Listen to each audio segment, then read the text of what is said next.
we got some groundbreaking news.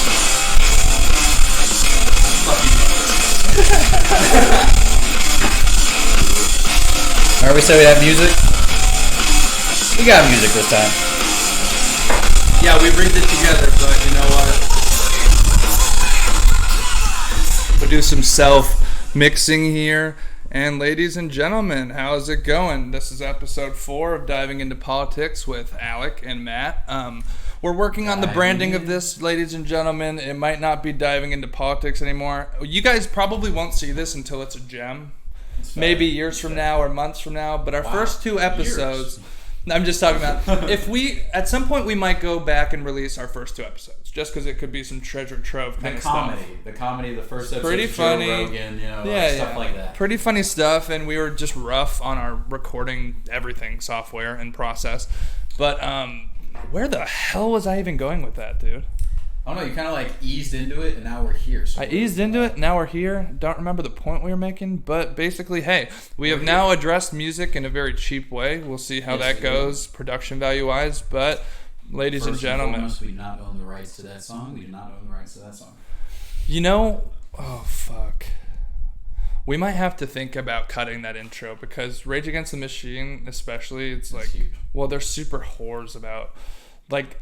There's a website called Ultimate Guitar, and they give you the tabs and notes to like every song. It's kind of Wikipedia style, but then the team for Ultimate Guitar go through and they do Ultimate tabs, and they write all the notes.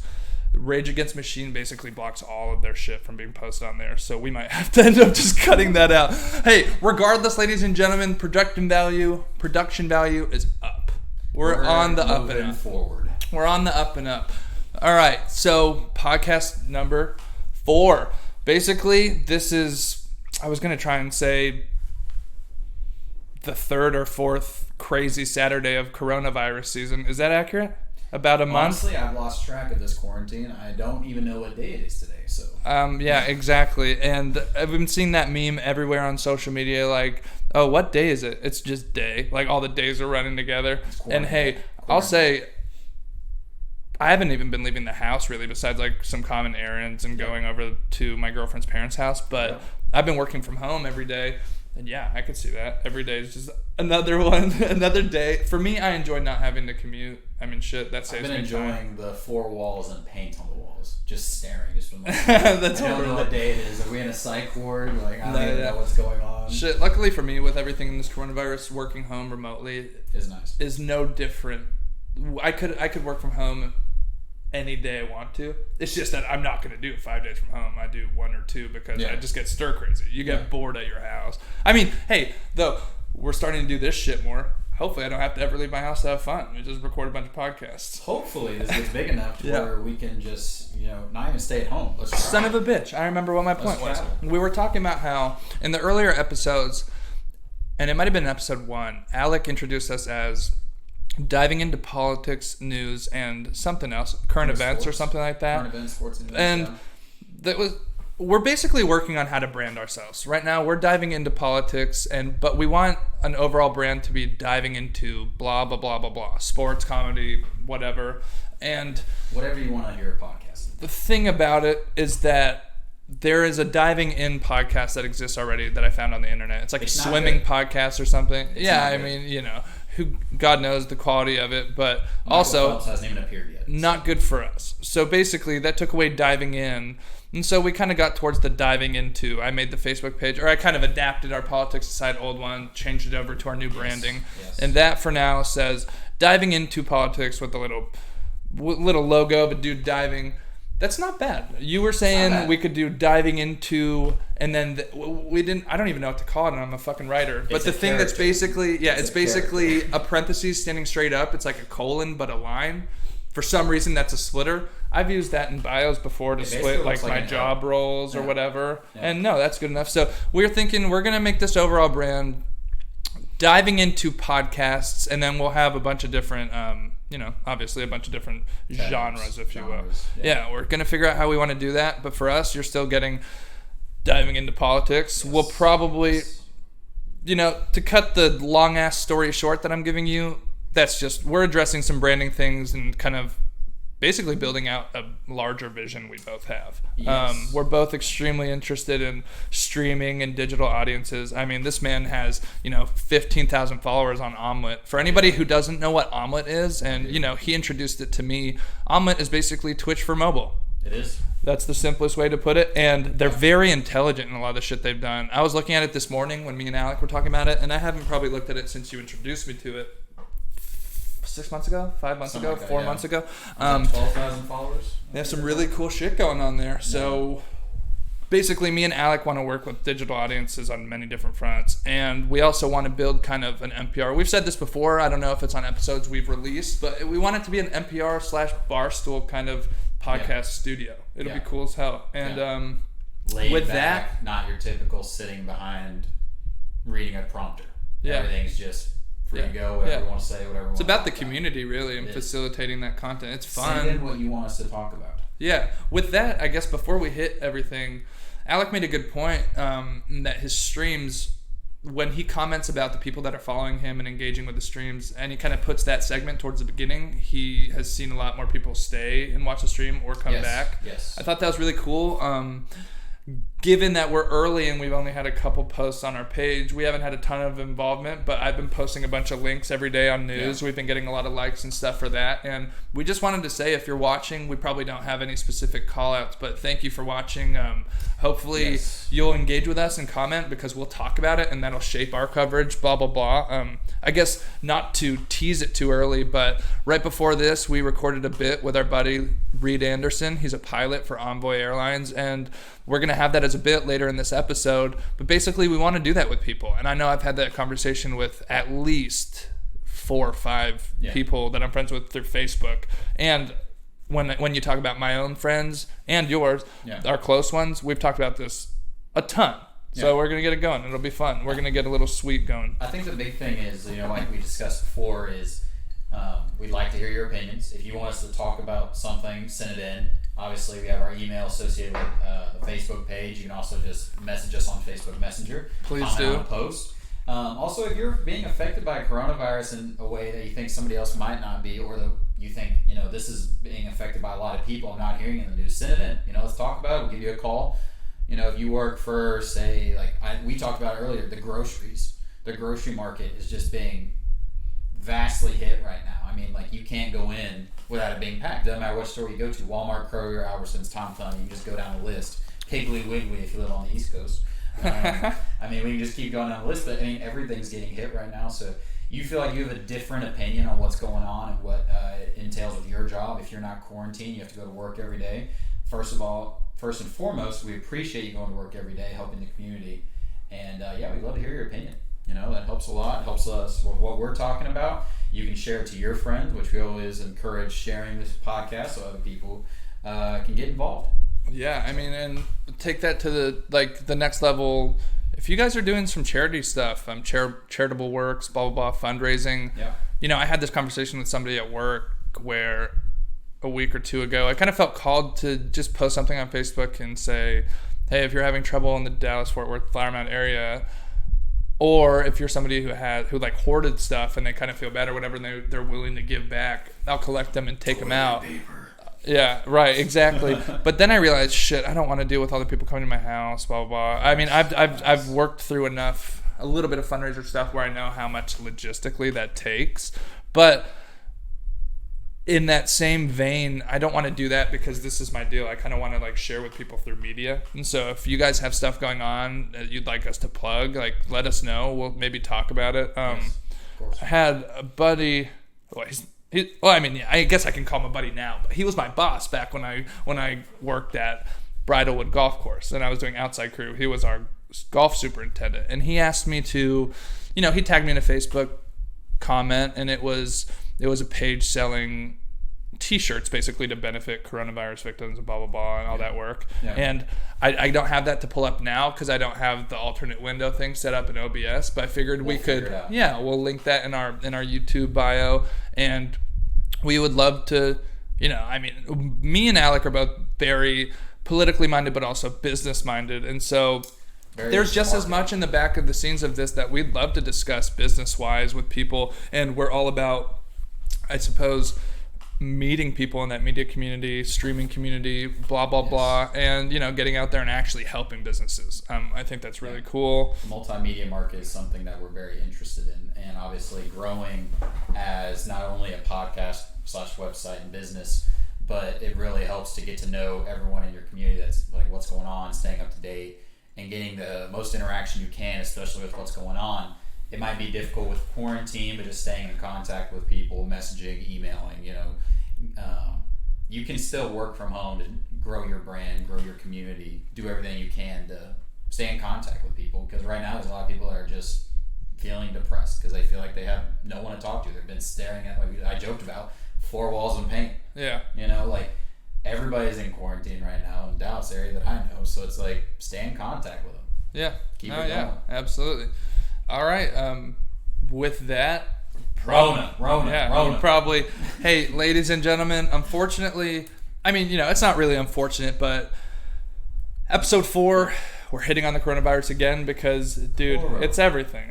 You think back to 2007, 8, 9, with that market crash, that was all the news, dominated everything. No matter what kind of news you're covering, that stuff is affecting it. And so, it's kind of funny because that ties into what we were talking about branding-wise earlier. We are politics and news. Not all news is politics, and we know that when we cover it. And so we will cover some sports later. Even more so in this time that it applies. Yes. So let's jump into shit. I suppose we were going to cover general updates on the stats. Do you want to talk while I pull that up? Or I guess I could hit. I was going to say, why don't you talk real quick about the breaking news we saw from Trump while we were recording that interview with Reid? This actually just came out right as we were about to record. We talked about it for a few minutes. And basically, Trump just was talking to some reporters, and he's saying that if we can't figure out what to do with New York, New Jersey, and Connecticut, we will actually quarantine all of it.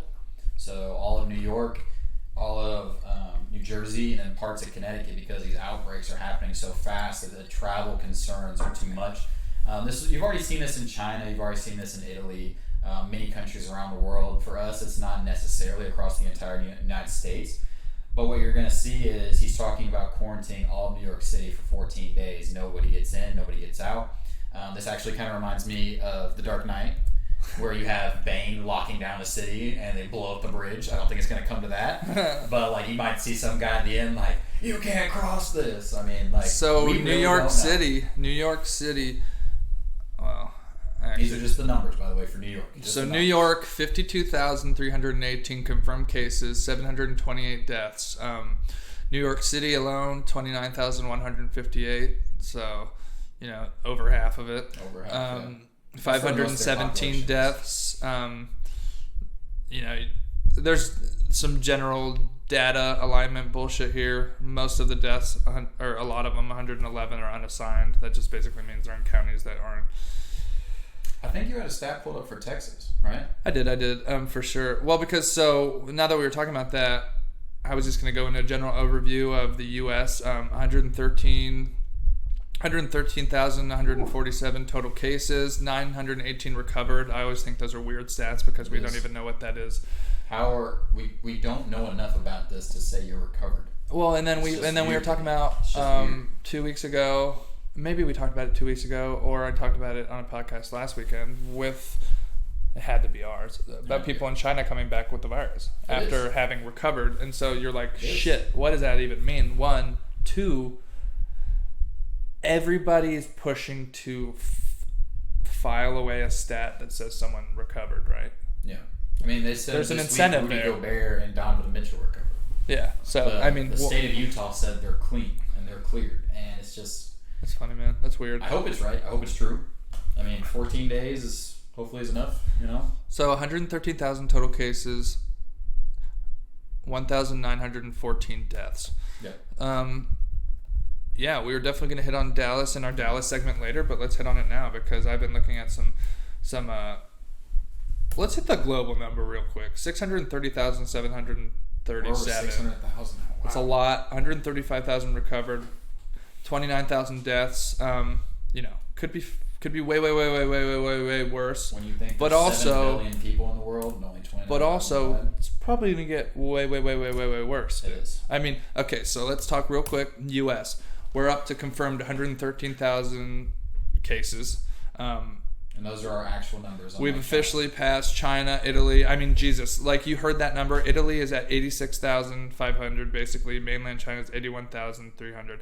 We take that with a grain of salt, obviously, but you know, so that's your top 3. Spain comes in 4, 72,248. They've been steeply accelerating as we have. Yes. They're the second fastest growing confirmed races. What am I saying? Steeply. I was trying to not laugh. Well, so they have these aggregated differences, and ours is plus 8,734 in the last, I think they do day. Okay. Or maybe it's week. We'll have to figure that out. As long as it's not by the hour. Well, Spain is 6,500. Then third, I think, is Iran, 3,700. Or sorry, I remember last week Iran said 1,000 people were dying a day. Well, to coronavirus, and that just seemed absurd. Maybe these are daily figures. That's interesting. But all right, so we take that, we hop back to U.S., and we'll go down to Texas. I was looking at this, and I posted it on my Facebook the other day, and I got some pretty good conversation. So I've been using. There's an app called Newsbreak, and it's. Where are we looking? It's basically. Oh Jesus! What is that other one? There's a very, very well-known hyperlocal news app, and that's basically what Newsbreak is, but there's another one, and I always see these job posting for it, but whatever. Basically, they aggregate the news, and they bring it to you in a custom feed, which is, I've been talking Alex ear off about how I want to make a data scraper that does that, so I can put it on my website, on our Diving into Politics website, blah, blah, blah. Yeah, and it'll basically be an aggregated news feed, and it's a way for us to get content so that we can display it in an innovative way, but mostly it's to automate content, so we don't have to be pushing so much to stay relevant on the internet. Automatically feeding itself. It's nice. All right, let me X off of New York here. We'll get to Texas. Texas news. Greatest country in the world. Greatest country in the world. This is true. 2,026 confirmed cases now. 26 deaths overall. Dallas County, Denton County, Collin County, all in the top 5 counties. Duh. Yeah. Terrence 6. Dallas 367 confirmed cases, 7 deaths. Harris County 229, 2 deaths. Let's hit on our probably main demographics here. Well, I guess these are all. Travis 160, 1 death. Denton County 137 confirmed cases. All the major population. And 1. Collin 119 confirmed cases and 1 death. Tarrant 114 confirmed cases and 1 death. So could be worse. It could be way, way, way worse around here. But it's also, Texas is also one of the worst states. So obviously you're talking size, population. I think let's see if we have a ranking for it. But yeah, something like that. So maybe. Oh. Really?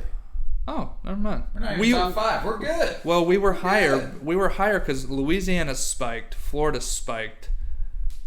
New York is just out of control. It is. All right, so we'll give y'all the hottest, as long as it takes to get to Texas, I suppose.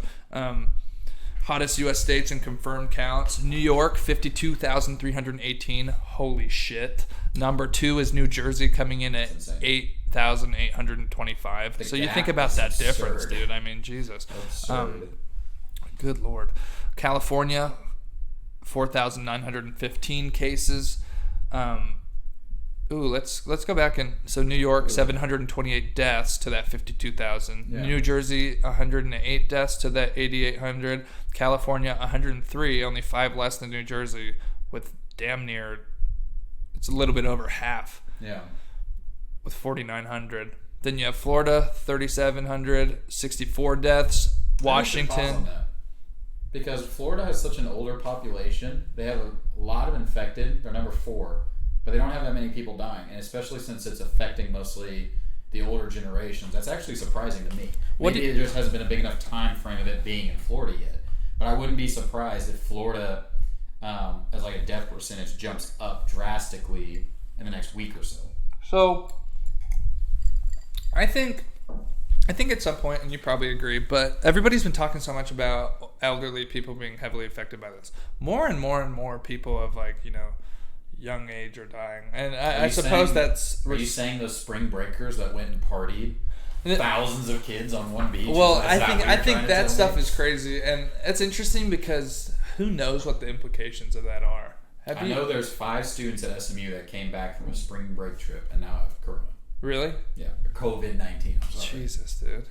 And that's literally down the street from us in Dallas. So 5 students went and partied, 5 students came back with corona. Well, I'm assuming it was more than 5, but 5 for sure have coronavirus. Well, it's so transferable that it's got to be. Yeah. Like the way spring break is. And that's just like college spring break in Florida. Back, they might just be like holding it. So like there might be as many as however many they went with. You know, so let's return to a point. If that's the case about Florida, Italy, second oldest country on average. Yep.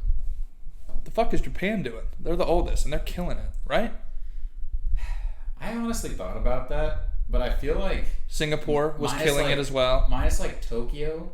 Most of Japan is like pretty. I was thinking, are people? Like, that'd be interesting to look at like population density. Well, because because minus like I don't minus like their major hubs, and they quarantined, which is what some people say we should have done. Well, they quarantined schools very early too, but they just kind of shut it down. Isn't the population percentage that are young and in school tiny?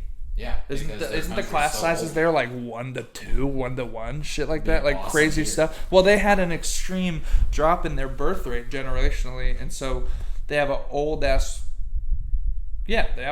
country and just not that many young people.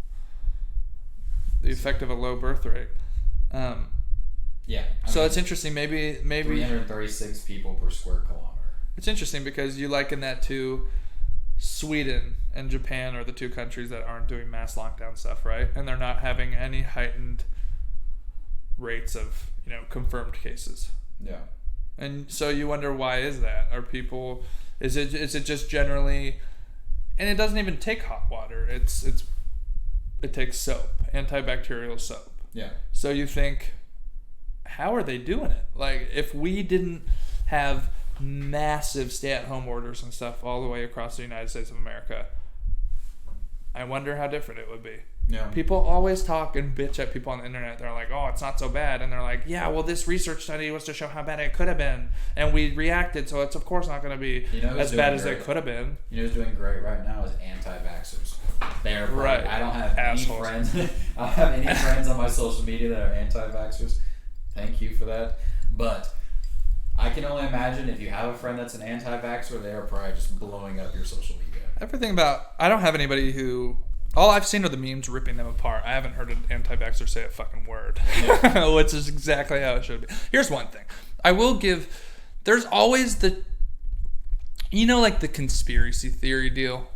Like just the term itself, where people are like, oh, the CIA made that term to like scare away people who are talking about things that are probably not too wrong, to make them sound like a bullshitter. Yeah.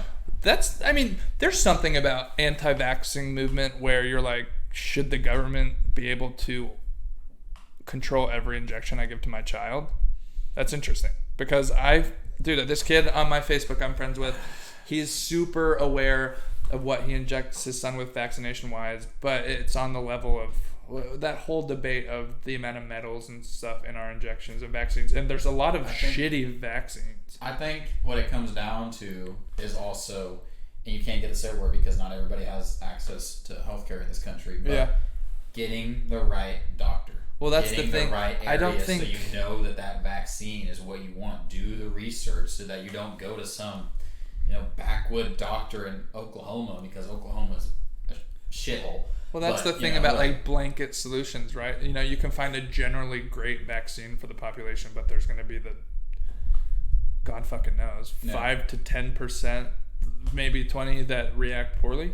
Yeah. There's always going to be that. So the point there, I think, that gets missed. A lot of anti-vaxxing people are just fucking idiots. But a lot of them are really smart that they're really smart in that their experience has pushed them to have to be that way. They have a kid who didn't react well, blah, blah, blah. Yeah. And that's the fucking reason. It's because even though a lot of research and all this tons of work get put into vaccinations, significantly less are put into the bad reactions to those vaccinations. It's kind of the same as the medical industry. A lot of people have horrible reactions to electroshock therapy. but it's not the majority at all. Yeah. I've worked with a writer or two on this, and this was his deal. He went through mental institutions in like New York, and he basically experienced some abuse through it. I wrote this article on a guy, and that New York dude was his PR agent, so that's how I met him. And basically, you think about, there's a whole sect of the world that is adamantly against ECT, and if they're not, they're adamantly against the fact that people don't study the bad effects of it as much. And you think about that, that's fair. There's probably a lot of people who've been fucked up by, there's no money, there isn't much money in social justice unless you're like Rage Against the Machine, our intro song, that kind of stuff. But I mean, the thing about it, I think we both are inspired by this, there's power in media in doing that. You know, and we live in a weird time where a lot of people want to talk about how things can't be changed, yet it's 2020, and we've really, think about how far we've come as a society, but then like, holy fuck, think about how far we have to go to, like, one point I always make is, how far do we have to go to evolve to properly use the internet? Like, for Twitter to not be such a vindictive atmosphere. And so this is the Matrix. It's interesting. Yeah, I mean, when does that ever happen? Because we've talked about it before, the nature of man is to like war, fight with each other. Yeah. I mean, we're hunters and gatherers. That's literally what we're working for. Well, people forget that all the time. It's like, you know, what is that? It's just funny. Are we supposed to become like bionicle people before we ever come to terms with what the internet has given us in technology? Are you saying like... I don't think a lot of people can mentally handle how much opinion and other views there are on the internet. I mean, you take that to Neuralink I don't think anybody levels. can handle too many views at all, because everybody in I agree. just rages. Well, I think you think about the last 4 years, or say even the last 10, like how vicious politics have become and stuff like that.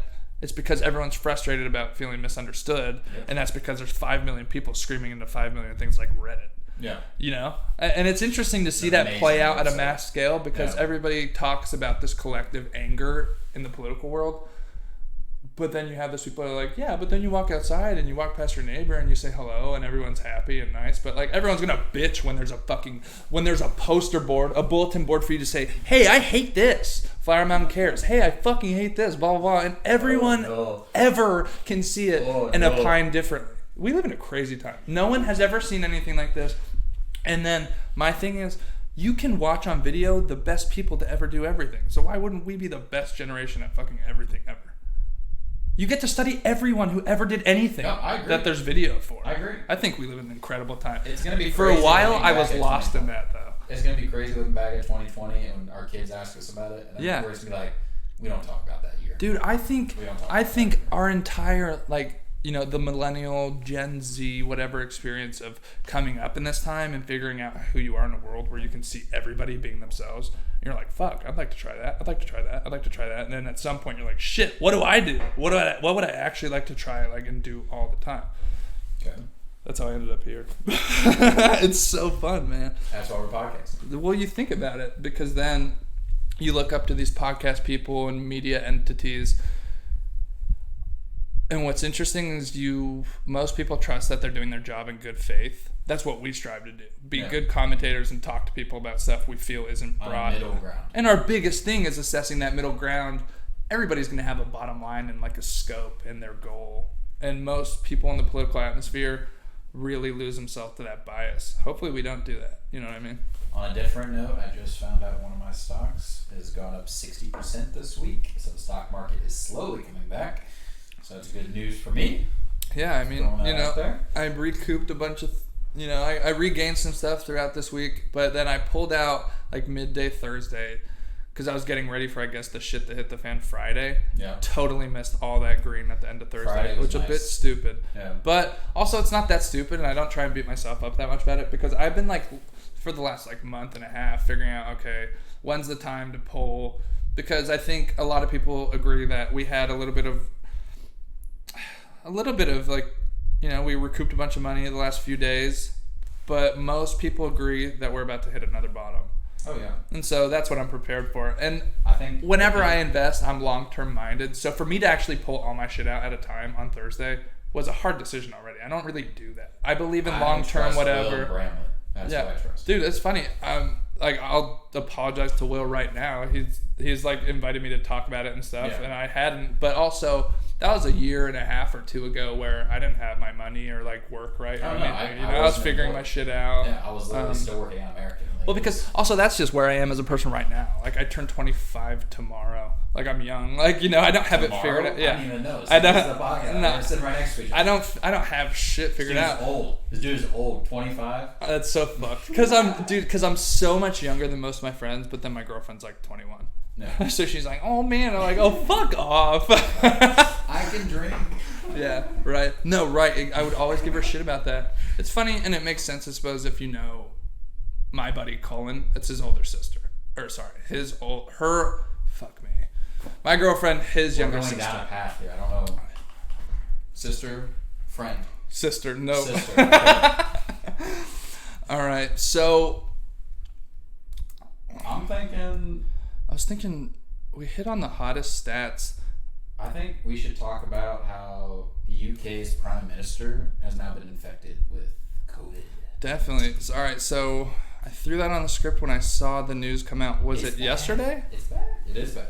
It was yesterday. How old is that man? If I was putting an over-under, I would bet probably like Oh my god. 73. You're not even I gonna be bet close. the over. I never would have guessed this, dude. 55. Okay, I was way up. That dude. Hey was Boris. old as Hey balls. Boris, you look like shit. Dude, what have you been smoking your entire? His hair is white. I just thought he was like the British Trump, Okay, if you look at it though, that's an updated picture. It kind of looks like he's trying to go for a Trump haircut here. Well, Like he doesn't have the dusted Cheeto like skin color. Like he wasn't dropped in a Cheeto bag and shook up. I thought that from the first minute I saw him, man. I was like, what the hell? They look like uncannily similar. Maybe that's why they voted for him. They're like, United States voted Trump. We should bring in another guy. And this It's guy was weird. Like, and then picked him. You always see those like online sects of whatever social media that like the people in the UK that are huge Trump fans because they see all the shit going on there. It's so wild to see. I don't know. I guess I don't look to the UK for that kind of conservatism, but it's interesting. the corona. There is a wall right here. There's a wall right here. Dude, it's crazy though. I mean, we live in Dallas. Like, there were 3 confirmed cases at the hospital right here, the Fireman Hospital, like 2 weeks ago. That is literally maybe 5 minutes from my house. Yeah, it's not even. It's like between us. Yeah, we're sure. It's crazy shit, ladies and gentlemen. I suppose we hit on the stock market being crazy. I wish we had the more exact figures on that, but I'd say for that, go listen to our last episode in week 3. The thing about that, though, it's been 2 weeks since then. Yep. And so last week... I had to paint last weekend. To paint the house. It's funny. So it was 2 weeks ago. That week was another horrible week. And this week was the first good week in like the first good action in about 3 weeks. I think So you had 3 storming days. There was only like 250,000 infected. So it's like... Oh, yeah. I mean... almost triple. Yeah, dude. Like... The stimulus bill finally went through the House and got approved yesterday. Yep. $1,200 coming into your bank account soon. Or if you do not have, if you do your tax returns online, you get what was I talking about? What's it called? Not automatic reimbursement. It's direct deposit. If you have direct deposit, you should be getting the $1,200 within the next couple weeks. If you do not have direct deposit for your tax returns and you mail a check, you may not get that $1,200 for 4 months. So if you haven't done your tax returns yet, I would highly, highly, highly suggest you do them and immediately change it to direct deposit. Otherwise, that $1,200 might not reach you for another 4 months. That's funny. And for everybody that's struggling now, 4 months is like, you're done by it. Well, so you think about that, and I don't know, like, personally, I'm not struggling with money, but I'm like fortunate to be. Like, very little has been changed with like the remote demographic of what I do for my company. I can't even say the same for people in my building, like our main distribution warehouse, who have to be there for certain things. But I've been lucky. We are blessed right now. In a time of struggling, The thing about it though is you're saying people who can't get access to that money in a timely manner where it does matter, that's fucked. That's really fucked up. I mean, what are you supposed to tell your landlord? You're supposed to tell for us, what I was talking about before is like they haven't suspended the student loan repayment. So like everybody that's dealing with college debt right now, those bills haven't been suspended. For guys like us that came out of college, we're now working. If you lost your job and you still got Wells Fargo over your head, and first and foremost, Wells Fargo is a terrible company. If you're young and you're watching this, never ever choose Wells Fargo for your student loan. But just putting that out there, they're not helping us. They're literally saying you guys have to continue to pay, which I can still do right now, but there are other people who have lost their jobs and cannot, and it's ridiculous. These people have lost their jobs, they're fresh out of college, they have to try to live on their own, and now you got student loans saying, hey buddy, we're here, by the way, this is due today, like, I gotta pay rent, utilities, oh, by the way, I lost my job. And out of college right now, no one is hiring.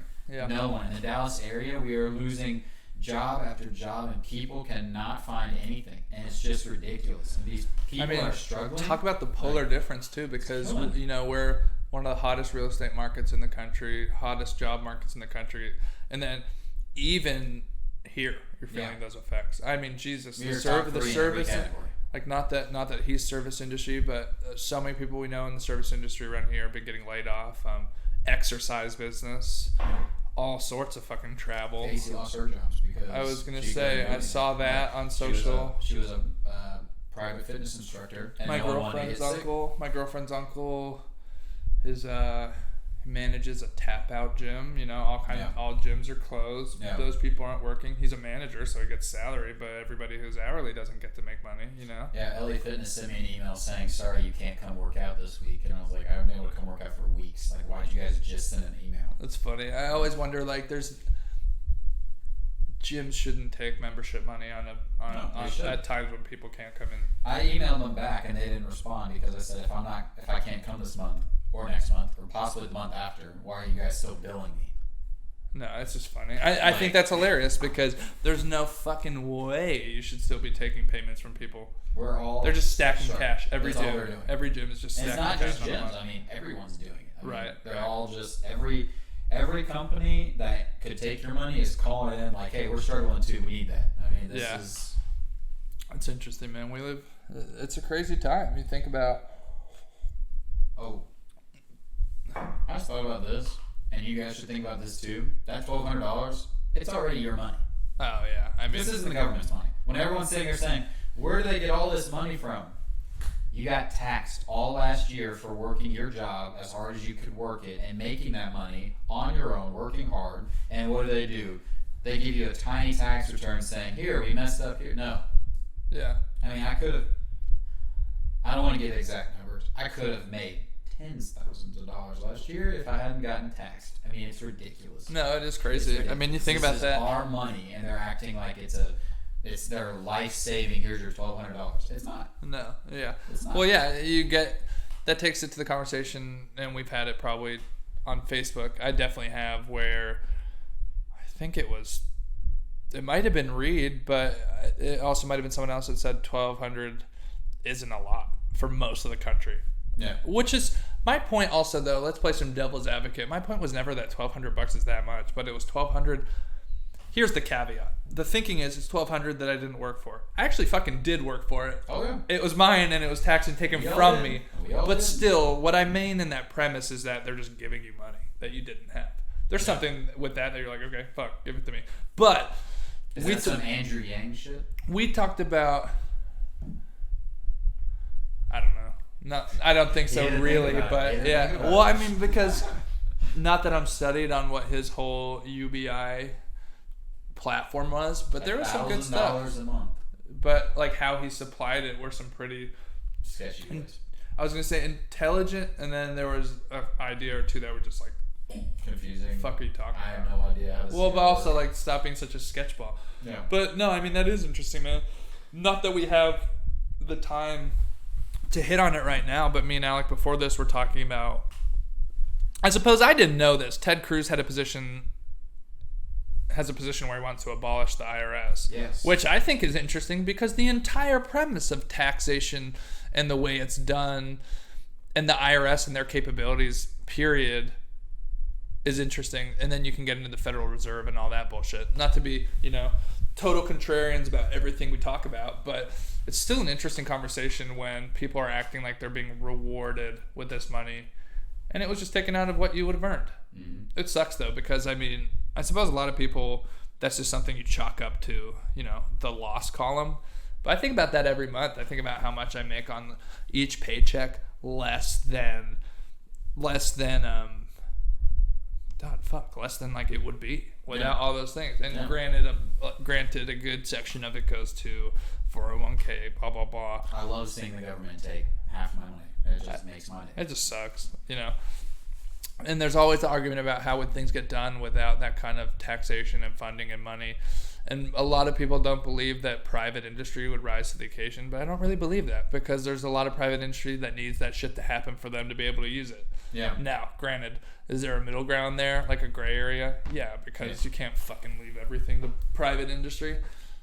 I think certain shit wouldn't get done, I think an industry that had to get the help right now would be the airlines. Yeah. Yeah, hey, that's a great link, because I think that's like first and foremost. We talked about it. I think we talked about it in the last one. But if the airline industry failed, millions of people would lose their jobs, and the economy would actually crash. Yeah. Like if you think of it, you can't put into words what would happen if the airline economy just crashed. Mm-hmm. Because it goes from the airlines, then all those people are looking for jobs. Next, they already got Ford, GM, Chevy, all these places, all these car manufacturers and distributors. They're all closed. If they crash, the entire industry of travel is gone. Then what? Yeah. What's next after that? Like, we had to do this. We had to save them. I'd love to see what the margins actually are on, like, Royal Caribbean, stuff like that. Well, because so many less people are doing it, but you can get a cruise for like $100. It's so funny though, because wasn't it just 2-3 days ago there was like a 40 people were infected on another cruise, and it was headed for the U.S. Yeah, it was just this week. This week. I forget where they're docked at, but they are trying to dock on the United States, and they said they've already had 4 people die on the boat. Oh my god! The cruise ship is just carrying. It's like some bodies. Jurassic Park shit. Yeah, man. They're carrying dead bodies. They said over half the boat's probably now infected, if not more. They're assuming that because they can't test everyone. People are just coughing and running fevers. You just assume the worst, and it's like they want to get home and get off this boat, and the United States is like, ooh, well, dude, here's one thing though. Was it yesterday or maybe this morning? A test got approved that the test results come back in 15 minutes. That's huge compared to the 7 to 9 day whatever. It got approved, but they also said that it may test false positives. So I saw that. Jesus. The issue is you might have, we're already seeing these record number of people come back with coronavirus, like high numbers, but you had to assume that once it became digitalized. The other issue is, if it starts going back 15-minute things, let's just say, not even 1 out of 2, let's say 1 out of 3 is a false positive. You can even say 1 out of 5. Those numbers are insane. Yeah, preposterous. 20%. It's just, we would look like the entire country's infected, and our economy would just, I can't even think about it. Alternatively, I think so many people are going to end up getting it that didn't have physical enough, or they had mild enough symptoms where nobody knew or they didn't really know. And I think that's interesting, because what a clusterfuck it becomes when you're having false positives and you're having a high amount of confirmed cases. Yep, it's crazy. It makes you think. Will not be able to do it. It makes you think. Have you traveled much at all since all this? Well, no. Okay, since all this, I have traveled to Frisco, Texas to watch Reggie Cannon play soccer. One last game before it was canceled in MLS. Yeah, so we went to that together. That was 3 weeks ago. God, it feels longer than that. Maybe it was 3.5, 4 weeks ago. It was the day of that podcast, wasn't it? Or was it the podcast before that? So is that only 2 weeks ago? No. Was it 2.5 weeks ago? It might have been 3 weeks ago. Seems too It was long. episode 2, because episode 3 we had gone back. Yeah, so it was right? 3 weeks ago. So it was 3 weeks ago. Man, God, everything's just feeling. I haven't been able to go anywhere since. Feels so far away. Doesn't want to send well, it's interesting. I mean, yeah, same. Working from home. I'd already said, I think in our 3rd episode, that corporate for me blocked travel to the 6 hottest Asian countries, or 5, whatever the fuck it is in Italy, and then It's crazy. It's affecting everything. I guess what that makes us think too, and this is a perfect lead into our call with Reid. We were sitting and we were planning out our script this morning, and we were thinking, how does just that level of travel industry is so important to the country, how does it being so negatively impacted affect us all? Mm-hmm. It drives us to talking about the stimulus bill and all this shit, and basically, mainly, it gives us an opportunity to talk to Reid about his experience. So we're going to plug this bit and we'll return after. How many minutes? Do you remember how much it was? Like 11, 12, 13 minutes, something like that. We were trying to keep it to like 7, 8, but we had some pretty good conversation. And you definitely want to take a listen. It's going to be an interesting 11 minutes to hear from a pilot that works in the industry, what it's like traveling right now, what it's like traveling safely right now. That's the biggest key, is if you do have to travel safely. He's going to give us some insights to that and some insights into what's going on that he hears about. Yeah, let's get it. Thanks. We'll be back. All right, everybody. This is Matt and Alec. Alec and Matt, however way you want to say it, we don't care. We're here to you today with basically our 4th episode. And as an interview, Alec had a great idea. We were throwing our script together, and we thought, hey, let's start hitting up our friends more in these industries and get kind of a response and a take on all this coronavirus shit. So, mutual friend of heart. Yeah, go ahead. So we're talking to Reid right now. Reid Anderson, our buddy. We're all from DFW. Yeah. We didn't really know each other before college, though, so we all kind of met at OSU. Or how did you guys know each other? Did y'all know each other before that? We went to Faith together. Okay, I was going to say, I always forget. Probably not the best private school, but the best private school in Grapevine. So, we were good at sports. Well, it's funny because then my best friend from high school ended up knowing Reid, and so I knew Reid on multiple fronts, and then we all just have that connection. And of course, go Pokes, because like we said, we met at college. So, Reid, say hello. You are live right now. Let's see if the audio is working here. Hey guys, how's it going? Nice. What's up? Awesome, we're good. So, I guess also a little more context. We were talking about this a second ago before we called you, Reid. You work for... Yeah, it is, yeah. Hell yeah. Formerly, they changed it in, I think, 2014. So I guess we started thinking about you because both of us are friends with you on Facebook, and we were seeing the pictures and then some videos you'd been sharing about kind of how barren. Was that the Tulsa airport? That was, yeah. Man, that's crazy. Just give us like a minute or two on your thoughts and your experience. I was thinking about this a second ago. Where all have you flown in the last few weeks? Man, they have us going all over. I don't really have a set route, as most people would think. It's just it goes by week to week where I go, and it could be anywhere from New York to Santa Barbara and anywhere in between. So definitely all over. But this coronavirus has definitely changed a lot of stuff. Yeah. I mean, you talk about how many flights are getting canceled. Coming into these last couple of weeks, the huge conversation is, how's the stimulus bill going to help our critical industries? Obviously, airlines is one. Yeah, airlines. I mean, you can't forget about how big the airlines are. How many millions of people are employed for the airlines. I know people that are really saved by this bill that just got signed, because now you can't lay anyone off until September 30th. That was just signed. What was it, yesterday? Yeah, Trump signed that. Finally finalized through the House. It's really good to know that everybody's jobs are safe until next 6-7 months, so we can just keep working. And that's the biggest thing is, the economy's going to come back, everybody's going to get back to working, so let's keep these people employed. Let's not just throw everything under the bus. Let's keep everybody working and moving towards the goal, which is, as an American, you want to find your dream, and a lot of these people find their dreams working for these companies. Well, I appreciate that about Reid's Facebook and stuff. He's been sharing kind of messages about, keeping working hard, keeping your spirits high, blah, blah, blah. But it's got to be tough. I mean, especially if it's just so high stress. And I mean, Reid, you got to think, have you had any conversations with pilot buddies just about how much y'all are traveling? Does that make any of y'all nervous? Have you had that combo with anybody? Yeah, we're all in a big group text together, most of us, and some people are more worried about it than others, I would say. I'm not really necessarily afraid of the virus by any means, but I think I'm more afraid to bring it home to my family. Right. I think that'd be the biggest deal. But everyone's really doing a good job of keeping everything clean. Like, you'd be, surprised how clean everything is. Yeah. Everyone, I would say that the airplanes are probably the cleanest now than they've ever been. Because you see everyone pull out their thing of wet wipes and I would totally believe that. Yeah. And soak everything down. Yeah. Probably got a nice Lysol smell when you walk onto the planes now. No shit. Definitely. That's really funny.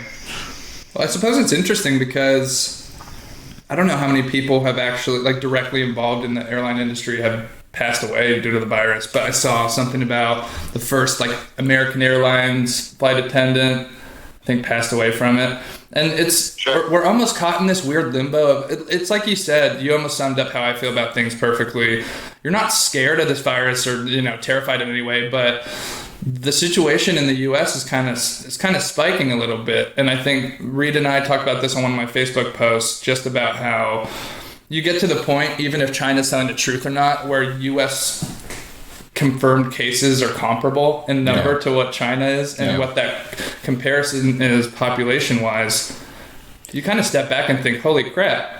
Yeah. I think a lot of people are taking this seriously. Clearly, people are taking it seriously. We have, however many declarations of state of emergencies. Yeah. But even so, it's funny. You'll see that occasional social media picture of people running on a trail or wherever, and it's just jam-packed, no social distancing to be found. Yeah. But on the other hand, you think about how many critical businesses and essential businesses can't operate with true social distancing. You talked about a little bit about warehouse. I'm in logistics industry, trucking, transportation. Everybody's talking about truckers.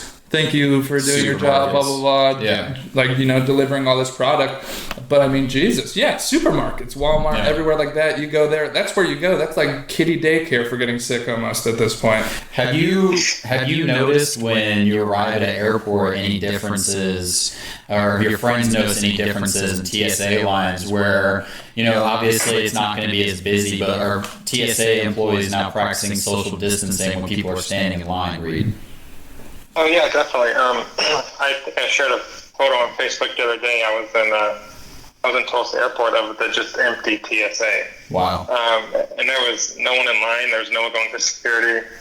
And after my crew and I walked through security, we didn't even pass anybody going to our gate. But there's lines now. There's like little tape on the ground, that are, I guess, a rough 6 feet apart. You even see that from TSA to the line at McDonald's. No one's taking orders at the counter. They're making you stand 6 feet back and give your order that way. I would say everyone, especially TSA, is doing a good job. They're wiping everything down after every use, switching gloves more than ever. I mean, that's what I've been seeing, and everyone's trying to do the best that they can with what they got. That's awesome. Man, so when you look at a picture of an airport or all these airports and flights getting canceled, blah, blah, blah, sure. Not that I know anything about this side of the world, but how does demand for flights tie into how many hours you're getting to work and stuff? I mean, are they basically always going to figure out how to get you on a flight, get you working, taking care of you as an employee, or does this kind of shit have direct effects in that way on the number of flights that are going around? I know like the cancellations, but is there anything there where flights are getting... How do you do that? Like, how do you just cancel? What do you mean? I'm trying to understand how you mitigate those expenses as an airline. Sure. So many cancellations, yet you have to do something to keep your pilots flying, right? I guess from an outside perspective, for me, he can get more. I would say that this stimulus package, the $50 billion they just got, would definitely... It's crazy because it's tough when you come to the point where you're hanging on that stuff. Yeah.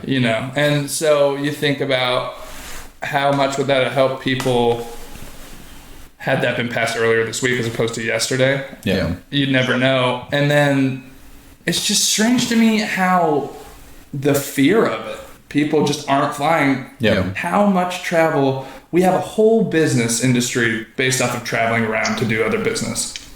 And it's huge. Yeah. Biggest in the world. It is. It's just crazy to consider the scale of the issues we've been having over this. Yeah. And I guess is really great to see, because every time there's ever an economic issue, you always hear about people at the airlines getting fired. They're trying to recover margins, blah, blah, blah. And that's sad, man, because it's such a critical business. It is. I mean, people, like, I had to travel for my old job a lot, and if you can't travel, how are you supposed to get to your job?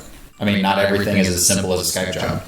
You know, you can't just literally get on a Skype call and talk to everybody in the room because you need to be there face to face presenting. Like, it's not everything can just be done over a Skype call. You know, that's really affecting us with the coronavirus, because some people's jobs are face to face, and if they can't do their job, then I guess I didn't do well to tie that to a concrete question, but have you lost flights? Like, have you been working less? I mean, you said something about how, I think you said you were working harder, like more. Yeah, it's interesting because I've actually been working more. So that's interesting. It is interesting because I don't really know why, but there's been just more flights available to me. Maybe that's because of the position that I'm in. I'm actually on reserve, so I don't actually hold a specific monthly schedule like you would normally see. I'm basically on call. okay. And I've been flying a lot, and it's been great because that's obviously what I love to do. So it's been, I've seen more flights come my way. Now, is that because of stuff canceling? I have no idea. But I think they're just moving around flights, like, for lack of better words, in a better way. You know, I think they're distributing flights to their people better because of it, if that makes any sense. Yeah, no, it totally does. That's just super interesting to me. You might, just your gut reaction might be to think the opposite. Yeah. Sure. I mean, some people's schedules are getting, some canceled flights or whatever, but that's just the nature of the beast of what, we're dealing with. But yeah, I've actually seen more flights come my way personally. So. Reid, I wanted to ask you one more question on my side. Sure. With everything that's going on in New York, and you said that sometimes you have, routes to New York. There's been stuff on the news that are saying when people land from these cities that they're going to have to go into quarantine. Has anything happened, for pilots around all these different companies that they said, we're going to keep you guys safe? Like, they're trying to make sure that, when you fly to major cities like this where there's major outbreaks, what are they doing specifically for the people that are, getting these people to their destinations to be safe away from these areas and be with their family? Definitely. Well, for the crew side, they've really stepped up what they're doing safety-wise. They're cleaning hotel rooms, better than what the normal standard would be.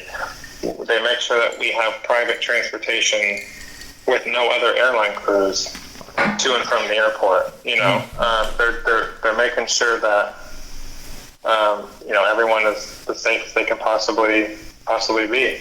And I know that thing went in today in Dallas. I think there's about 165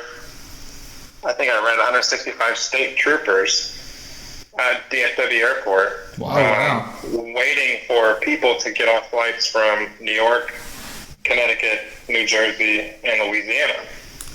That's awesome. And they hand them a sheet of paper, and they say, we're going to be quarantining the next 2 weeks. So they're really trying to, from what I see, they're really trying to keep everyone as safe as possible. Yeah. I'm not sure if proactive is the right word for that, considering where we are, but that sounds like a really good thing to do. It sounds like the right steps. Well, I mean, Jesus, DFW is a huge hub. Yeah.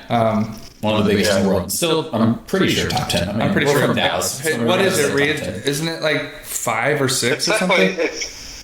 I know it's top 5 in the U.S. It might be 4. It's crazy to consider. Atlanta's pretty big. Yeah, I don't know. Atlanta's huge. Yeah. I do not like flying into Atlanta. I'm going to put that out there now. Every time I fly into Atlanta, I get delayed. I'm just putting that out there. Atlanta, you need to work on it. Yeah, I think I've been there once. It was for work last year, and yeah, dude. It's huge. It's ridiculous. It was cool to see, though. Hey, Reid. All right. I think that basically covers it for us. Yeah. unless you have some closing remarks, yeah, I mean, we're good. Thank you so much for spending the time with us. Yeah, appreciate it, man. No, yeah, thanks for having me on. I'd love to give you guys what I got, but I like to say, from my perspective, being in the industry, that every company is really doing what they can for their people to make sure that they're safe. So, and that's comforting for me, and also, my family who I'm around. So, yeah. Awesome, man. Awesome. Well, thank you so much. To end this recording, I have to hang up the phone call, so I don't want to ditch you, but I'll text you, and then we're going to get to recording this episode. And what we plan to do is we'll cut that up, make it sound good, and have it be a little kind of intro media bit in the middle of this podcast, and then we'll send it to ASAP.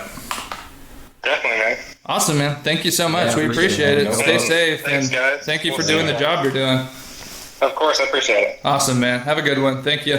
See y'all later. Just before we pop into the show, I wanted to say thank you for listening. This is Matt. For those of you who don't know, Alec and I are really appreciative of all the audience we've gained so far. I know that that's a little bit of BS because we hijacked our old one on that Facebook following, but hey, that's how it goes these days, isn't it? Once again, thank you very much for listening.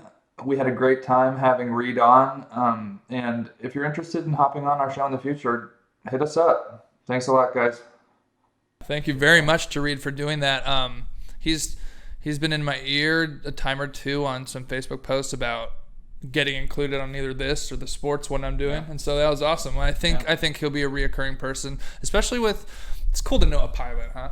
Like, it's fun. It is. I work with a bunch of them, and there's some cool people. All right, with that, we have basically exhausted coronavirus news. We'll hit on a few more points that have been breaking news throughout this recording process today. But beyond that, we should probably move to presidential race updates. So I think we've explained this a little bit in the past, but I'll make sure to do it for these first few episodes for new listeners. We have a bunch of segments, and I'll start posting our scripts just so you can see them. But we basically have a few main ones, and then another tier of things I called seasonal/rotation, and that'll be things like seasonal presidential race updates, and then we have some things, the pop sports minutes. We have local. We have like issue breakdowns, and we haven't done one of those yet, but we're gonna start attacking some bigger issues. One that we're really gonna like to do is student loans, that kind of deal. Yes. The big platform issues. Even so, when they're overly discussed, there are a lot of points people miss in things like abortion, student loans, blah, blah, blah. You often hear things that only the left or the right say. Let's talk about stuff in the middle. What are stuff that we can all agree on? Yeah. Especially our generation, when we're much more open to communication about topic issues. You don't really see that on Facebook because they want you to see the videos of someone yelling and screaming in someone's face. They want you to be divided and say that's the only thing the other side does. But more often than not, if you just sit down and have a conversation, you can have a conversation about any major topic. What were we going to talk about with this presidential race update? What we got going on? So with that, all I was going to glaze over getting into this introduction was it's crazy to see all this stuff with Trump and just a lot of media coverage about everything wrong he's doing. It's a pandemic, man. You make a lot of wrong decisions and people are going crazy. Could Trump have reacted quicker? Probably. Yeah. Everyone could have. I think what's been lost in this media shitstorm is like the blame to be given, to be put on China. Don't know why we're giving them pass. Well, I mean, I know why the left, like the most leftist media we have, I know why they do it. But basically, kind of exploring that, coronavirus has thrown everything off election-wise. I mean, we basically have any coverage of it. And so we were going to slide into that with, I guess, some of the biggest news of the last 2 weeks, and especially this week, is the Biden sexual assault from a former staffer. Yes. I don't know. Was anybody even fucking surprised by that? We've all seen the videos of him endlessly groping people. He literally tries to kiss like every girl on stage sometimes, and it's just like... I was talking about this, I think, last episode. That mullet he had... Dude's peak alpha. He's a peak alpha in that he doesn't know when to step off, or he's always... He's a Chad.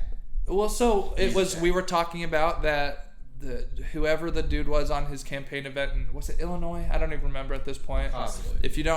If you'd like to see more on that and you don't know what we're talking about, go hit up episode 3. But basically, this guy was talking to Biden about his position on gun control, and Biden got in his face and said, I didn't say that shit or something. Don't quote me on that per se, because I got it dead He right said, in the "Meet first me one. outside." It was basically, and he got in his face, and it was a very awkward. I mean, I guess You don't do that. it's not awkward in that people don't have conflict. It's fucking awkward in that the democratically elected nominee was about to scrap. Yeah, he was like this old. And he's always like dude. that, though. That's the thing. Yeah. He's always like almost on the edge of, not to be like such a loser leftist, but toxic male energy. I mean, He's a Chad. you know, He's a Chad. it's just crazy to watch. But so that brings us perfectly to, I guess we'll talk a little bit about the Biden sexual assault, but just a little bit about how Biden's doing, period. And I know you have a nice little take on this, so please take it away. So, the thing with Biden is that he'll be in mid-conversation and then he'll just... What were we talking about? And it's... Oh, yeah. He literally can't remember what he's talking about as he's talking about it on live television. You know what's even weirder, man? It's just crazy to me that everyone's voting for this guy and he just blanks. I mean, he just blanks, and on the biggest stages. Trump's been doing all these massive coronavirus updates on every major news network. Joe Biden tried to do the same thing across all of America, across all of his social media platforms, everything. He only had 2,800 viewers. 2,800 across the entire United States. When everyone's under quarantine, they would rather watch the guy that everyone bashes, President Trump, or they just don't want to watch Biden at all. Like, what does it come down to? Does no one even care anymore about him? Like, what? Is it that bad? Is it almost foreshadowing that this is going to be like one of the most lopsided victories of all time in presidential elections? Well, I mean, I think Trump's going to fucking wallop him. It's bad. It's going to be worse than last 2016. But here's what's interesting, man. It's not even just that y'all watch this podcast, or if you are now, I assume you have been, and you've watched me more than I can even count, forget what I'm talking about. Like think about the point that I'm on. But what's interesting is that Biden will be full on charging a point or something, like emotionally invested. Yeah. And then he just forgets where he is. Yeah. The funniest one is when he has someone with like a prompter or notes. He's mid-conversation just like this, looking at the camera, and then he starts to forget. And he goes like this, like, bring it back. Hey, I need the next slide. And then he just pauses, and he kind of like shakes his head like, I have no idea what I'm supposed to talk about unless they put it on TV for me. Did you send me this video yesterday or the day before? It was basically... I wish I remember who made it. Some news outlet. You have some Biden minds over there. You can't remember anything? Right. Right, exactly. But you think about that, it happens all the time. And this video, a news outlet made it, and it was Trump doing all those things that Biden's getting flamed for getting things. So I said in our last episode how Biden has constantly been forgetting and saying the wrong place on his campaign tour. I'm running for U.S. Senator. Or like, right, but like he's like, well, think about he's sitting there talking, and he's in a city, and he knows he's in that city. He's and he's just forgetting or saying the wrong place, blah blah blah. We live in a very vicious media atmosphere, dude, because this video, not that I didn't already know this, but I watched it, and they basically made a thing of all the times, they made a whole video compilation, like 5 minutes or some shit of Trump stuttering, doing the same shit. And you can make anybody look bad, man. Yeah. Here's my thing, though. Nobody in the leftist media is trying to make Biden look bad. Everybody's been sucking his, They want to make him look like he can be the only one to beat Trump. And the only thing he's going to beat Trump on is forgetting everything he's talking about. A lot of people in 2016 and like since then have said Hillary was such a horrible candidate to run. I don't believe that. I don't really believe that. And I just don't think she was going to beat Trump. This is a worse nominee than Hillary. Yes. It's got to be. Yes. Not as vicious. She's not even mentally there. Okay, before Bill Clinton's fiasco with what he did in the White House, Hillary Clinton was loved. Bill Clinton was loved. They're still loved around the United States. They still get paid hundreds of thousands of dollars and millions of dollars to do public speaking events. They have always been on the front of, the news channels, PR. the platforms, the PR networks that they have. Well, they're basically Joe media Biden hasn't had entities that at this point. Yeah, like Joe Biden's never had that. Like, The closest Joe Biden's been to that was being the VP. Exactly. That's what it is. I mean, he was a senator before that. I don't think he's in the House. I think he's a senator. Yeah. But It's interesting, man, because it could be nothing, it could be something. The way that the media, even leftist media, I say leftist media not to be a fucking loser, but MSM, most people can commonly accept that it slants left. And Fox News, that's fine. Yeah. People make that point. Yeah, but there has to be that There's one from the right. News channel that leans a little to the right, or a lot to the right, or there's 12 different major news networks, 10 different major news networks, not just on television, but on actual news, like New York Times, Washington Post. What's interesting, I suppose, is they're not going to give him... You wouldn't expect them to give him bad coverage, right? Unfavorable coverage. But he's still looking like shit. Yeah. Which also probably somewhat explains... In between that and coronavirus is taking everything over... Have you seen that much presidential election campaigning news? No. Significantly less. Now, is that an effect of us maybe not specifically going to look for that? Sure, but it's just, how it goes. Yeah. The stories that are dominating the headlines we're constantly by the minute. We'll cover this in, probably 10, 15 minutes, but just a few last online headlines that we've seen in the last hour. Yeah. And it's crazy. We've talked before about news feeling so fast and never ending. Yeah. It's never felt more that way than it has last month. Yeah. I mean, it doesn't help that we're all sitting at home quarantine and just I don't know about you, but at my house the TV is always on and I hate seeing it because it's just the same stuff over and over again. Where it's another update, and it's you're trying to always stay up to date with everyone dying. It's just it's too much right now. It is too much stuff. Well, if we could do things the way we wanted, we'd probably have some sports to relax into. Get away from, I think, a lot of what we've been thinking about, especially with our focus is politics, but we haven't even had that buffer to relax into, go watch sports, anything like that. Supposed to be this weekend. You and I, we're into the, YouTube and streaming side of things, and so I'm sure. I mean, not sure. I know you do. You watch and listen to gaming streams. I watch a bunch of different shit on YouTube, just stuff like that. And so, at least there's shit to fill the void. But on the other hand, I was thinking that's why we should start pumping content, and why I've started pumping content myself, because people are doing all these things to stay busy, except for watch sports, because there's no fucking sports, which has been horrible. It has been. I would never have before this. I've talked to you about this. I had a couple year period where I just had a falling out with sports. After college, figuring out the world. Jesus, what is sports? I love sports, but does everybody just distract themselves from life with sports? It's funny how during the NFL season, that's when the voting season is. I'm not going to put anything out there. Right. You vote for your local elections, your presidential elections around football or basketball. Just saying. They try to get you with the most popular stuff on TV at all times instead of making you watch stuff about the politics. They want to be able to keep you under control. But that's a conspiracy theory to some people. That's interesting. I haven't probably thought of it in that specific spin where they do that stuff at the same time have. That's interesting. I probably wouldn't argue with it. Yeah. Because, I think there's so many things in American society that's just a distraction from the way things fucking are. And most of those things in the media and even in politics itself, so much is distracting from what's actually going on, and it's media based. And so, we've probably come back around this point, and we'll come to it 5 million times, but that's why we want to do this, because we want to address that weirdness of the media. There's all these status quos and how things should be done and how you should cover people. It needs to be reset. Well, you think about that because, as y'all heard, we talked a little bit about that bill with Reid. You think about, we're trying to assess all these issues and problems, and yet they're still throwing in endowment money and raises for, what was it, congressmen, or was it House, or was it Senate members? It was a $60,000 raise for everybody. I think it was both. I'm not 100%. What the literal fuck? I don't know.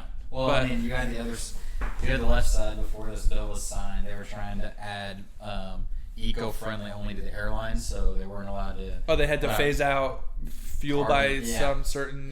What the hell? We had to raise more funds for. So we have a bunch of great things in it, and then they're plugging in Green New Deal layout stuff. Yeah. Well, hey, so wait, to wrap that back around to the sports thing I was talking about. let's hit on some sports. Alec was telling me, and I probably won't be the best person to contribute to this conversation, but Alec was talking about a basketball conversation he was having yesterday at work, and it kind of led to an interesting, we're always talking about political dialogue and how people feel alienated in this time. This is like a perfect example. All right, so my conversation was, I was asked, what would your top 5 NBA players be of all time if you had to build a team? So naturally, rest in peace, Kobe Bryant. He would be my starting 1 point guard. I would have Jordan at the 2. I would have LeBron James at 3. Since I hate Kevin Durant and I went to OSU, I was learned to specifically hate KD. So I can't put KD as number 4. A lot of you will. I'm going to put Larry Bird. And I know you're a Boston fan. You probably like that.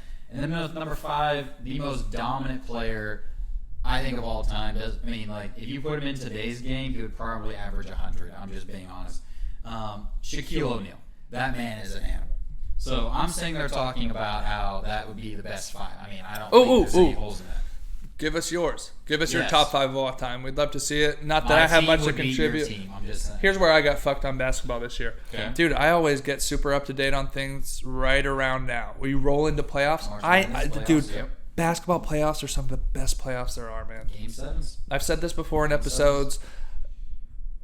There are lots of sports where there are super athletic people, but basketball is just some of the most exciting athleticism. Yes. Seeing people dunk on people, everything. Yes. Just that kind of shit where Damian Lillard is hitting threes on OKC to end the series.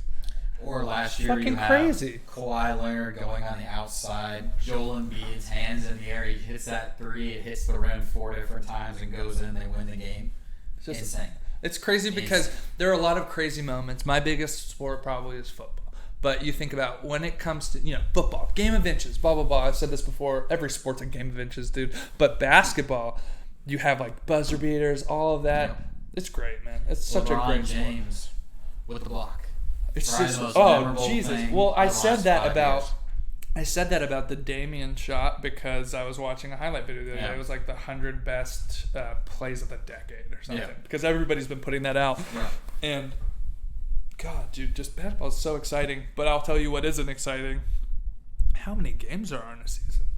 It needs to be short. I've been conditioned by football to watch one thing I care about a week. And I've never been good at watching TV. And for that same reason, I've never been great about sitting down and watching sports. Like a baseball game, pitch for pitch. It's tough to have the time for. I cannot watch baseball until the playoffs unless I'm at the games. That's similar. And even in the playoffs, I don't watch much. But it's good. It's good. A game 7 in baseball, unless you're the Astros and you're banging on trash cans. Go Rangers. We hate the Astros. But, Yeah, I have no room to talk. What MLB, I think they were just talking about how they're going to finish the Red Sox investigation before they resume play. That was 3 or 4 days ago. Yeah. Dude, my conflict always being a Boston, New England fan is hey, by the way, since we're feels bad. What's today's date? So he made this joke to me earlier. It is March 28th. 3/28. Dude, I was thinking about that a few nights ago. At halftime of that game, I was so sad, man. Oh, yeah. I was so sad. I think I texted you and be like, I knew the game wasn't over, and that's how I'm a Patriots fan, and I'm an intelligent person. So you have Tom Brady as your quarterback. Whatever happens, you're kind of we can put something together. I knew that game wasn't over, but did I think we were gonna fucking come back like that? Absolutely not. That was one of the best days of my sports life. It was so fun. I wasn't angry. I don't get mad about sports, dude. No. But 28-3. 28-3. I don't get mad about sports because. Are you not involved in it? Or what's that's probably it. But also, imagine this. So think about being an OSU fan. I think I've watched less than 5 football games since I quit after freshman year. And that's because OSU is one of those teams that they compete at a higher level than they should with their recruits. We're an average 3-star recruit school. But we play way better than that, and we're coached to that level. Yeah. But OSU breaks your heart every fucking year. I'm not a good fan when people are breaking my heart all the time. But I'm still a fan. We beat OU once.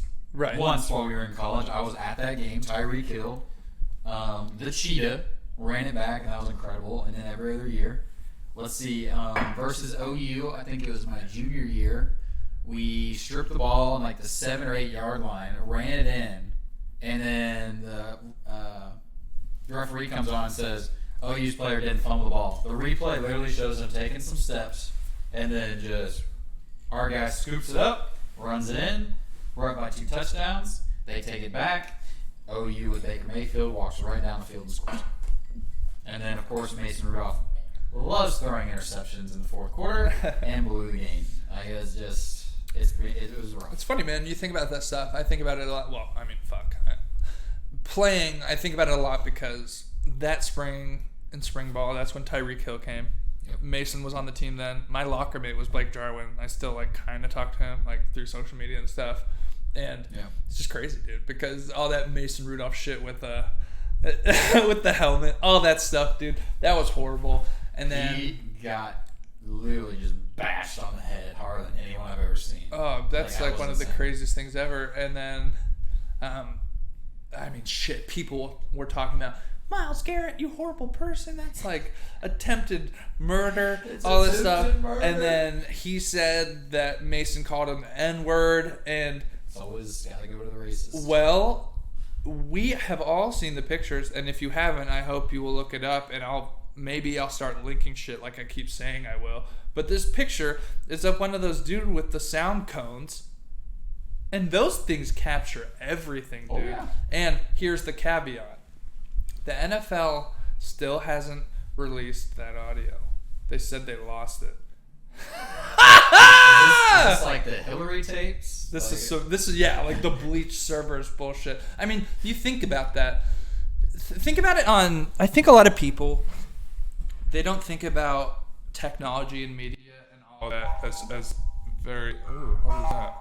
Hey, ladies and gentlemen, that is our timer that I have on the same fucking, so it didn't give us a warning. We're basically trying to wrap it up for y'all. We know it's a long episode.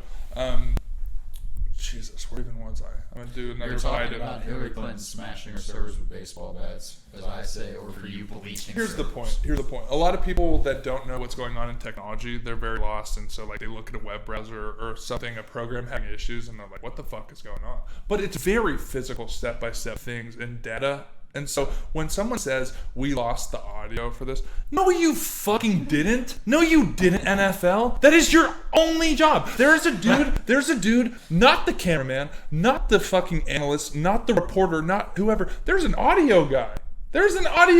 Man. You don't run episodes, end them, and lose them. I'm done. He's mad because the Patriots deflate gate.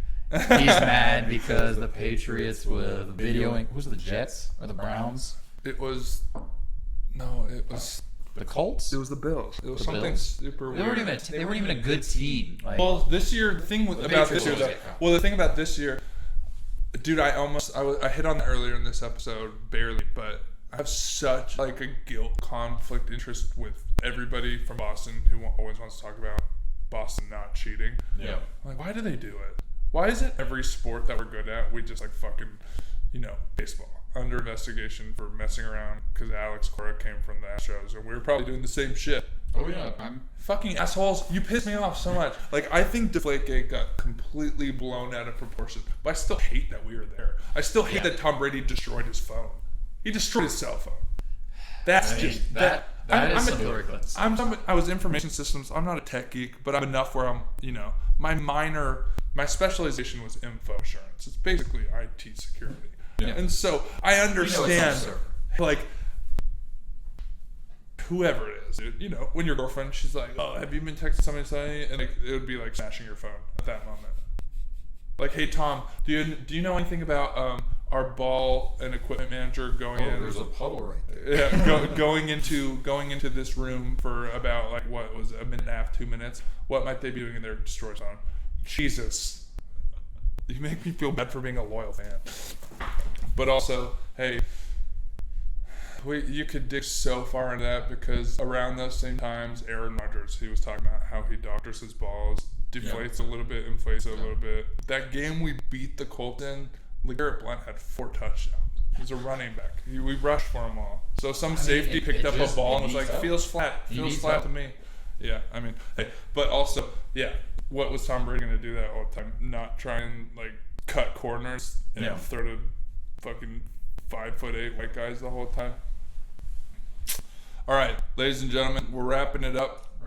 Here's the thing, and we're gonna have to go a few more minutes because we never even wrapped your whole point. We never even got to that point yesterday at work, and that can be our last point. The last point is it's a really good point to end on because so basically he was having that conversation about top 5 all time on the team at work. The best 5. Yeah. At me. You won't beat that team. Right. And so we talked about that. Now, finish it up. Let's go.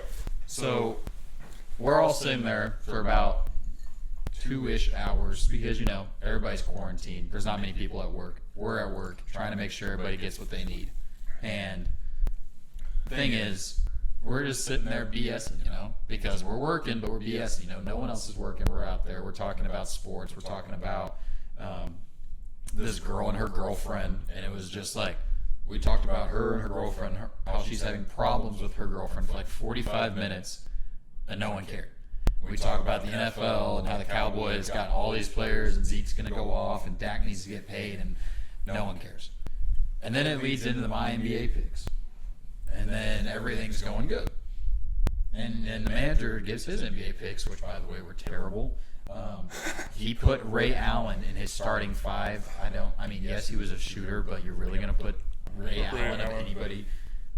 I mean, Steph Curry, I can understand. There's a lot of Steph Curry fans. That's interesting because Ray Allen. There are a lot of people who put Ray Allen in there as a shooter. It's crazy. I've seen that online before. I'm a Boston fan. I know everything he's good for. No. But Ray Allen should not be your top 5. Top 5? Yeah, no. No. I think that's some. Ray Allen tops. Ray Allen in history is in maybe the top 50. He's not in the top 25. So. Not in your starting 5. Why did people give him that? It's because of everything with the big 3 and then that huge shot with Miami. Well, yeah. The shot with those Miami. Some of the biggest video clips ever. What, a second? It's like 1.6 seconds left. Chris Bosh gets the ball under the rim. He kicks it out. In the time that it's rolling to him, Ray Allen gets the ball, checks the line with 0.5, shoots it at 0.3. In the air, it goes 0.3, 2, 1, swish. And it's just like... I lost it when it happened, dude. Oh, yeah, dude. I'm sitting at home with my little brother at the time. Well, because also that was after Ray left, and I was like, what? Dick. I was so upset because, you know, he was just a huge part of the team. Yeah. Yeah, it just sucks. It sucks when the... It's funny. God, we shouldn't spend too much time on it.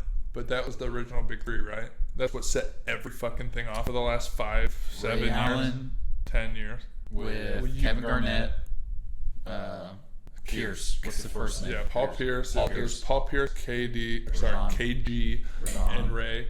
Rondo was there as our point guard, and we even had Kendrick Perkins back in those days. Everybody in Oklahoma likes Mr. Kendrick Perkins. He's a fucking good dude. It's because he's a locker room leader, and that's what he's always been. He's the original. Not I want to say the original. Okay, he's not the original. Obviously, you have guys like Lambeer for the Pistons, but he's like the NBA bully for your team. Everybody needs to have one. Everybody needs to have a team that just he puts them in. The Draymond Green, the Kendrick Perkins, that just bodies people, gets the hard fouls, makes you really think about going. That's a pretty fucking good point, man. Because I don't think I've ever thought of Kendrick Perkins in that vicious way. But that was the role he played on the field, on the court. He is there to body because you. Literally, you're going up for a layup. I'm going to hard foul you, so the next time you come into the lane, even though you may be the best scorer on the team, you're going to kick it out. Well, what made me laugh about that comparison is that I've never seen Kendrick Perkins in as mean of a light as I have Lambeer. Yeah.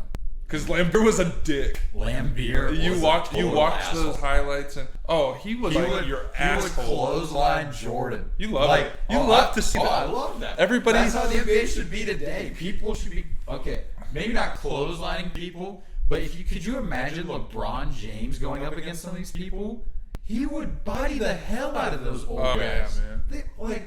He would put up Wilt Chamberlain numbers back in those days. I mean, it would be ridiculous. Dude, LeBron's athleticism, he would murder everyone. I don't even think if you put a one-on-one with primetime Jordan and primetime LeBron with the weight difference, I mean, it's no different than what we just watched. Dude, I was talking about that last week or the week before on the sports podcast about how heavy and built LeBron was at his top. He's cut like 30, 40 pounds since then. Yeah. I think he's in like the 250 range or something like that now. He was like 280, dude. He was a fucking monster. It's literally the Tyson Fury versus Wilder fight. It was cool because just literally lean on the dude. Yeah, like you give people a visual. I mean, as if anybody shouldn't have that visual, but people were seriously talking about what if he had played NFL? It would have been a tight end. How would he have been? I mean, I'm sure he would have been damn good.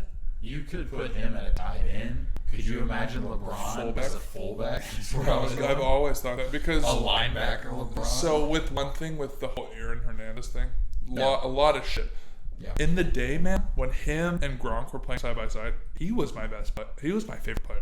He was fantasy-wise or just like overall? No, just being a Patriots fan, watching that happen. Yeah. He played tight end damn well, and then he played every other skill position damn well, and they used him as this superhuman, which he was. CTE himself. True, and you always have to wonder about that because he was a fucking beast at Florida with Tim Tebow, Riley Cooper, all them. I was talking about this with somebody. I'm still a Gator fan to the original podcast listeners. Dude, hey, that was a crazy time, man. 75% of our team, either while playing at Florida or post Florida, was arrested. 75% of that team. Is that a true stat? That's insane. I'm gonna clip that and put it on. I don't remember where I talked about this. You gotta think you had Percy Harvin. No, yeah, you had Pouncey brothers. Dude, thank you. That's what we hit on, the Pouncey brothers. Pouncey, Percy Harvin. Oh, our running back was arrested. Aaron Hernandez was arrested 2 or 3 times there. Yes. I mean, and Urban Meyer was there. This is the dude, Meyer that might be the better. That might be the better, like the better Ohio State, Penn State, like kind of. Penn State's crazy, but Penn State. Florida. I bet that team has an endless. I know what it was. I edit for this sport website, and this dude wrote a blog on that and called it the preacher, the something, and the convict. And it was pretty good because it covered just what we talked about, and I was impressed. But also, college is crazy. You think about Tyreek Hill throwing his girlfriend down the stairs. OSU. I mean, Baylor. All this shit just happens. 50 players arrested. What was it? Oh, jeez. I don't even remember what the word... Dude, but like, they're still they're covering. still And they have... Well, they hit the shit, and then... what's his name? Matt Rule. He came in, turned them all around, and now he's with, what, the Panthers? He's with the Panthers? I don't know who their new head coach is either. Ron Rivera, right? No, he got Ron fired. Rivera's at Washington. So he got fired from Carolina, got picked up by Washington. I don't remember who's the Baylor coach is. It'll be somebody, but... hopefully somebody at OSU will murder this year. So I was just thinking, so my 2 things have been get more into Dallas sports because it just makes sense if I'm a sports person, like cover the city I'm in. But then I'm always like, I need to get back into paying more attention to OSU. It's just like it was a mix between myself being sick of football and then we've just had a few tough years. Not and like tough, not successful. But hey, I've been hearing you say that, and that gets me excited enough to fucking watch it, to tune in. I mean, Chuba Hubbard, Chuba's stuff. Tylan Wallace, Spencer Sanders from Argyle, literally down the street from here. I actually not to didn't know mention that. we got that 4-star quarterback as a redshirt this year from California. He's like, I think he's like 6'7" or something. Like he's like his stat line is outrageous. That's crazy. We got a college. We got what's it called? Not D3, but community college players. We got like one of the top linebackers in the country from That's where Tyreek Hill came from, a community college. He was. Go. I'll never forget it, man. My coach, not my coach. He was a running back coach. He was saying, "This is the fastest person I've ever seen on the field. He's coming here," and that was before Tyreek Hill reported to OSU. Fucking monster. Now he's a Super Bowl champion. Everybody in the world knows how fast he is. That kid's probably gonna be the fastest person I've ever seen in person for the rest of my life, unless I go watch Usain Bolt run in person. Well, I mean, he's not even in his prime anymore. Tyreek Hill's literally in his prime. Like you can't even watch anymore. This dude was setting people. I think it got lost in the wash a little bit, but at OSU he was setting big ball records on track. Yeah, you know, the first play, something he does on the side. I'll run track and break records. I've told this story somewhere else, and I hope I'm not repeating it here. But the first thing I ever saw Tyreek Hill do in a live scrimmage was he caught a 10-yard stop route. The safeties, both of whom were track athletes at OSU, and I think both of them were Big 12 like what is it? Honorable Big 12, mentions, honorable, yeah. stuff like that. They had 10 yards between them, so they had to run 5 yards to each other. Tyreek caught the ball, 10 yard stop, turns around, splits them, and he had 10 yards to them. So they had to cover 5, and he covered 10, and he split them and went for like a 60-something yard touchdown. It was the craziest thing. And we were all just sitting there like, actually, no, it wasn't that nonchalant at all. We were sitting there like, what the fuck is this guy doing? Also, why is this guy coming from a JUCO? How are you possibly that fast and you just came from a JUCO? Horrible grades is the answer to that. All right. That's basically it. That's it for us, ladies and gentlemen. Do we want to wrap with a Twitter trending story? I don't have anything. Do you have any? We saw those ground news notifications, and I felt like one or two of them was big enough. Jesus, I've got a few since then. There's funny. A lot of media has been giving Trump some shit because apparently yesterday he called A-Rod for advice. I literally just that. And so that was our last ground news update, ladies and gentlemen. If you don't know what that is, go check out our page. We've posted about it a time or two. If you can't find it on that, search Matt Hurst space and then do ground news. You know how like on Twitter you can do at someone's name and then whatever word or phrase and you can pull up that? Do the same shit on Facebook and it'll help you out.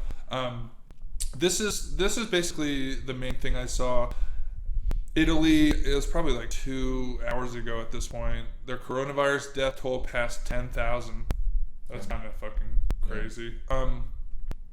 Besides that, we already covered Trump's most recent travel restrictions in the U.S. And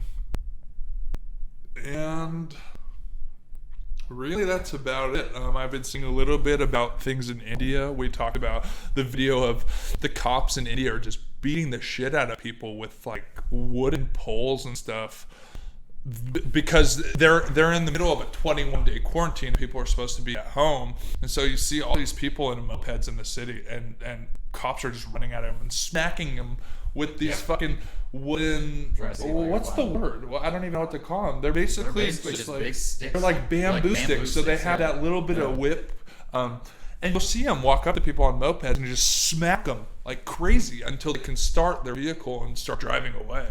And so I don't know if that's like a good thing or if it speaks to the fact that most Indians aren't paying attention to this, but they have a shit ton, they've taken, damn near the whole world has taken action. We already talked about how Japan and Sweden are the only ones not doing mass stay-at-home quarantines from work. And it's interesting because there aren't, quote-unquote, unrelevant differences. Basically, they're saying our quarantines are doing nothing for us. So that's interesting because basically that just means they're fucking the market.